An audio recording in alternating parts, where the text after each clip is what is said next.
She kissed me good night the way she always did. Soft, warm, familiar. Her lips brushed mine with the practiced ease of habit. If I had known better, I might have believed it. But the envelope under her pillow told me otherwise. It felt like a small, private rebellion, knowing it was there while she lay beside me pretending our world was intact. I stared at the ceiling, listening to her even breathing as she drifted to sleep. My mind raced, and bitterness coiled in my stomach like a snake. I'd had doubts for months, those little, nagging thoughts that creep in during quiet moments. A late meeting here, a suspicious text there. Nothing concrete. Not until last week. The proof came from Jeremy, a friend of mine. He'd seen her across town in a cafe, laughing in a way I hadn't seen her laugh with me in years. Her hand was on another man's wrist, her face illuminated by something more than the cafe's soft lighting. Jeremy had snapped a photo and sent it to me with a single question mark. I stared at that photo for hours, convincing myself it wasn't what it looked like. But then I started digging. The lies unraveled faster than I could have imagined. Bank statements revealed charges at restaurants I'd never been to, hotel stays in the middle of the week, and a lingerie receipt from a boutique she'd always complained was overpriced. The most damning evidence came from her phone, left unattended on the kitchen counter while she got a glass of water. A message from a contact labeled Claire read, "Last night was amazing. Can't wait to see you again." Claire was no placeholder. The tone and timing confirmed everything. I didn't confront her immediately. That would have been too easy, too cathartic. No, I wanted her to feel it, the weight of her actions, the destruction she'd wrought. Over the next few days, I pieced together every fragment of evidence, deciding exactly how to lay my trap. That's how I ended up slipping the envelope under her pillow tonight. Inside was everything: printouts of text messages, receipts, photos of her with him, and a final note written in my hand. "Good night, sweetheart. I'm done being your fool." Morning came slowly. I woke before her and pretended to check my phone while I waited for her to stir. Her hair was a tangle on the pillow, her face peaceful and unburdened. The sight of her made my stomach churn. The audacity, the gall of her deceit. When she finally opened her eyes and smiled at me, I forced myself to smile back. "Morning," she murmured, stretching lazily. "Morning," I replied evenly. She reached under her pillow for her phone, and her hand brushed the envelope. Her brow furrowed as she pulled it out, staring at it like it was a foreign object. "What's this?" she asked, sitting up. "Open it," I said. Her fingers trembled as she peeled back the flap. She unfolded the papers and began to read.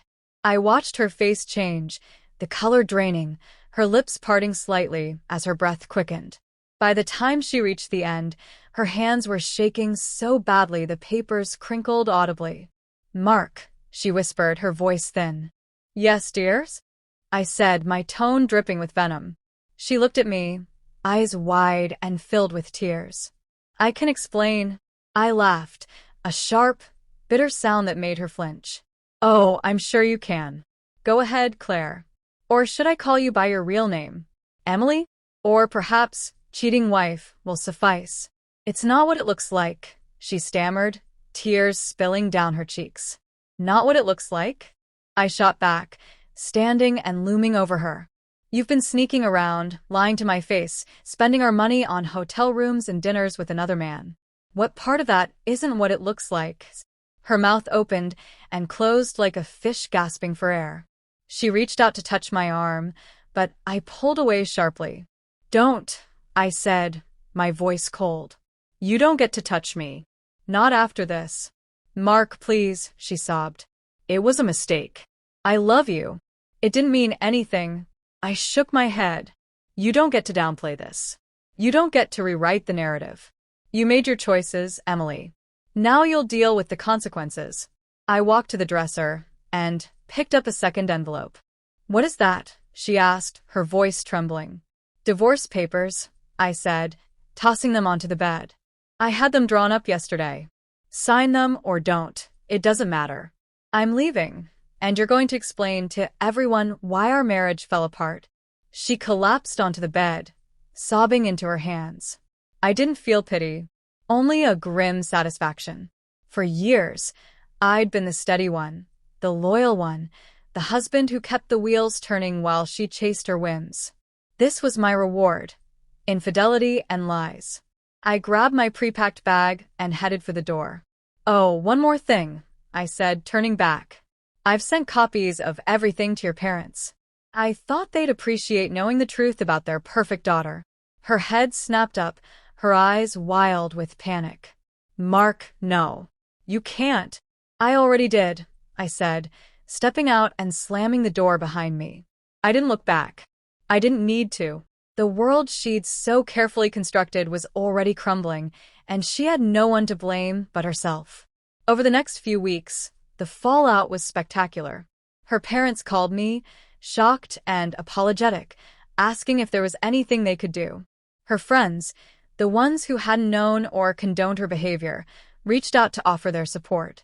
As for Emily, she was silent. I heard through mutual acquaintances that her lover had dumped her once he realized she was exposed. She lost her social standing, her reputation, and the respect of everyone who mattered to her. Meanwhile, I moved on. It wasn't easy, but it was liberating. For the first time in years, I felt free. In the end, Emily's betrayal was a turning point.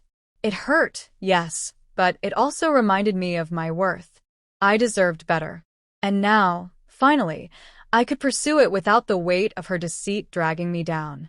As for her, she'd have to live with the consequences of her actions.